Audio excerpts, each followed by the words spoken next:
Hello, everyone. I am going to do a quick recording on using Microsoft Office. So by this point in time, you should know that as being in our program, you have the full suite of Microsoft Office for free. And we definitely want you guys to be able to utilize that and really reap all of the benefits from it. So I'm going to share my screen and we will walk through this together. So to access Microsoft Office, you will type in www.office.com. So there it is.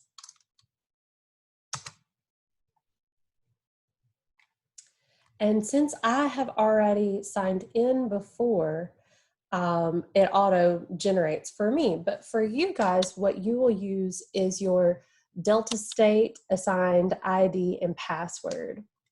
And that's how you'll sign in very easily. So just very briefly, I'm going to kind of walk through what these different items are here. So the first one here is Microsoft Outlook. Outlook is an email program that you can use for your Delta State email. The one that I think is the most important for you guys as students is OneDrive. So I'm going to click on it here. So it'll populate in a new tab. OneDrive is where you can save all of your work to the cloud. So as you can see, I've created different folders here to help me, keep things organized. So for example, I have my classes here, so I'll click on that. And then it shows kind of all my different classes that I'm teaching or I've taught. And so that way, the next time I teach that class, there's all of the work that I did for that class.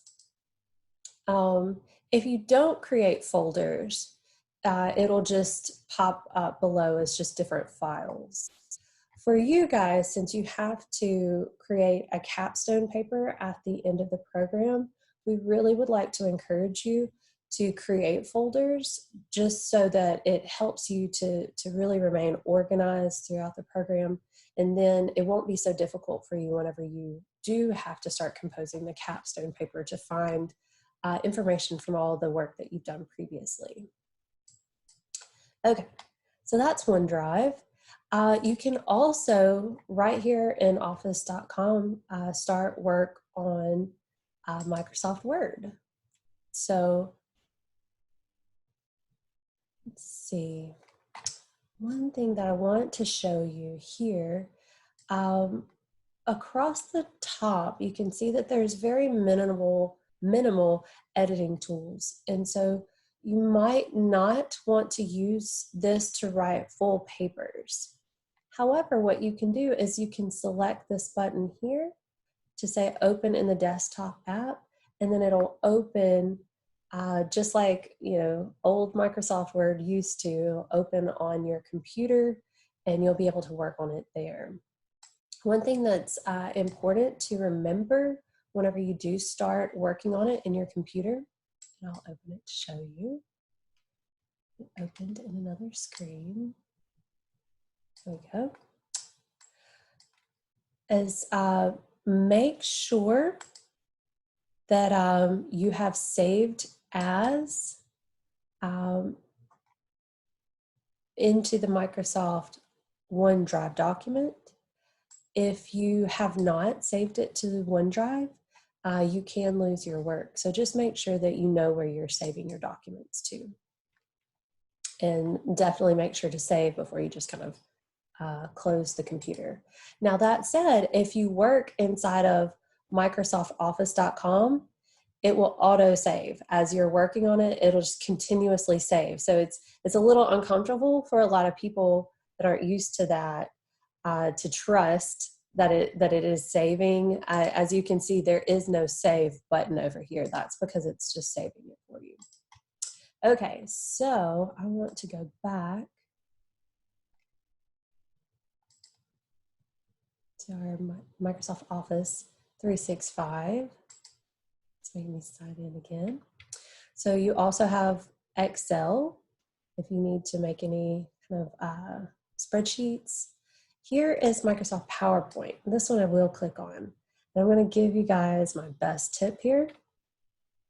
So whenever you start using PowerPoint on office.com, you will be able to use a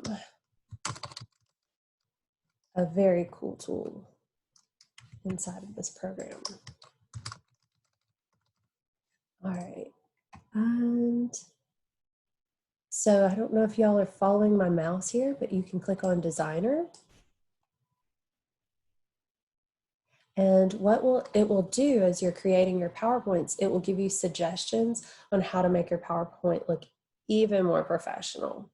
So it's struggling to generate design ideas right now. That's okay. Maybe it's because my design's kind of very basic here. But whenever you add pictures and different types of text, it will generate really beautiful graphics for you. Oh, well, here we are.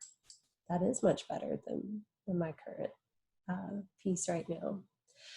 The app on your computer does not have access to this graphic design, this auto graphic design. So I think this is a really cool bonus of using office.com. It definitely makes your presentations look a lot more professional. Okay, I'm gonna go back again. Also here we have Microsoft OneNote. So OneNote essentially can be like your notebook. So you can create a new notebook here. What shall I call it? Class ideas.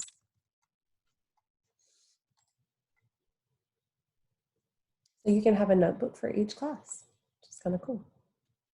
And you'll always have your notes kind of in one place.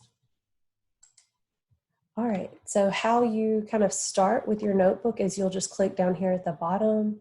Like you can have different sections. You can add in different pages. So I'll say theory will be the first section that I'm doing here. And then it auto-populates this first page for you. So you can type in the date. And maybe as you're reading, taking notes, or listening to lectures, you can have all of your notes here in several different pages. So I hope that'll be a good tool for you guys as well. Another thing, I know I keep clicking the back button, but you can also just click these 9 dots here and you'll be able to see all of them. I guess I just want to keep clicking the back button so y'all can get used to seeing the line of all of the apps. So the next one is SharePoint.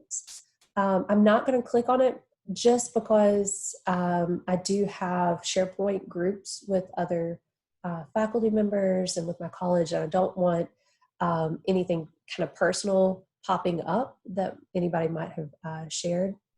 But SharePoint is a great way to kind of do group work and things like that. You can share documents. I don't use Microsoft Teams, but it's kind of like a chat room sort of format. Here's another class notebook option. I am not familiar with that at all, but I hope you guys explore that.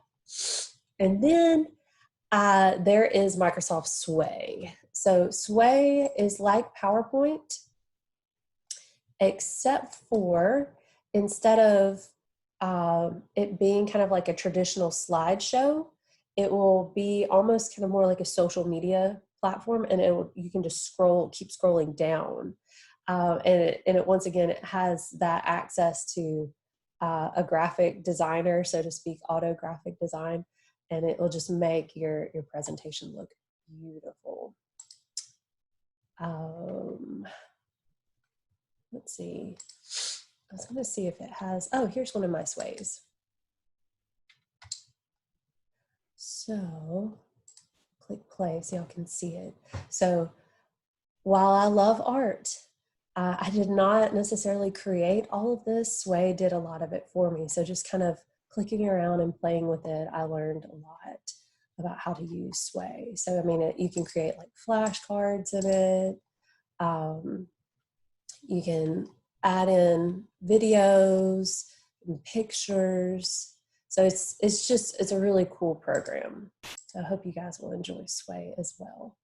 You probably won't have to use Google Forms so much. It's just creating a form and having other people fill it out.